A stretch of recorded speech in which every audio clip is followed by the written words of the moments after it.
Hello guys, आज हम देखेंगे एमए फर्स्ट ईयर का सेकेंड सेमेस्टर का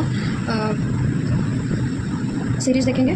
ठीक है, जो अभी होने वाला है 4 तारीख से। ठीक है, तो आइए देखते हैं इसमें क्वेश्चन जो ज़्यादातर पूछे जाते हैं। रीतिकाल का हिंदी साहित्य में क्या योगदान है। ठीक है, तो ये पूछा है। देखिए, इस युग की प्रमुख देन यह है कि ब्रज भाषा काव्य रचना पर एक छत्र साम्राज्य स्थापित हो गया।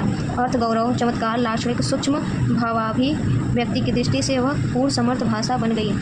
कवित्त, सवैया और दोहा मुक्त काव्य रचना के लिए सिद्ध छंद बन गए। रीतिकाल की विशेषताएं बतलाइए। तो रीतिकाल की विशेषता देखिए, आचार्य रामचंद्र शुक्ल ने हिंदी साहित्य के मध्यकाल के 2 विभाग करके उत्तर मध्यकाल, 2 विभाग है ना, देखिए 2 विभाग उत्तर मध्यकाल को रीतिकाल की संज्ञा से अभिहित किया था। रीतिकाल का समय उन्होंने सन 1643 से 1843 तक निर्धारित किया था। यह काल लगभग शाहजहाँ के राजत्व काल से लेकर अंग्रेजी राज की स्थापना तक फैला हुआ है। युद्ध और वीरत्व के प्रदर्शन का समय न होने के कारण इस समय सामंत वर्ग विलासिता के पंख में डूब चुका था।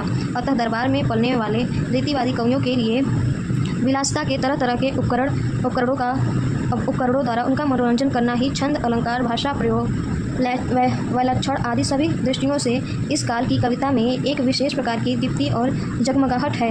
इसका कारण यह है कि रीतिकाल के सभी कवि अत्यंत ही भावुक और सहृदय थे। काव्यशास्त्र में पूर्णतः निष्णात थे।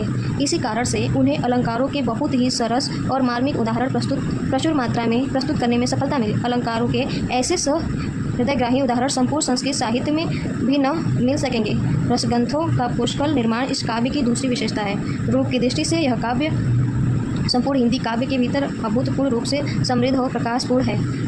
रीति काव्य एक सीमित अर्थ में आशा, उत्साह और जीवन के प्रति आस्था का भी संचार करता है। सौंदर्य के मोहक और सरस रूपांकन द्वारा रीतिवादी कवियों ने मुरझाए मनों को जीवन की ओर उन्मुख भी किया है। पद्माकर जैसे कवियों ने जीवन, समाज और राजनीतिक परिस्थितियों के प्रति एक स्वस्थ चेतना भी उत्पन्न की।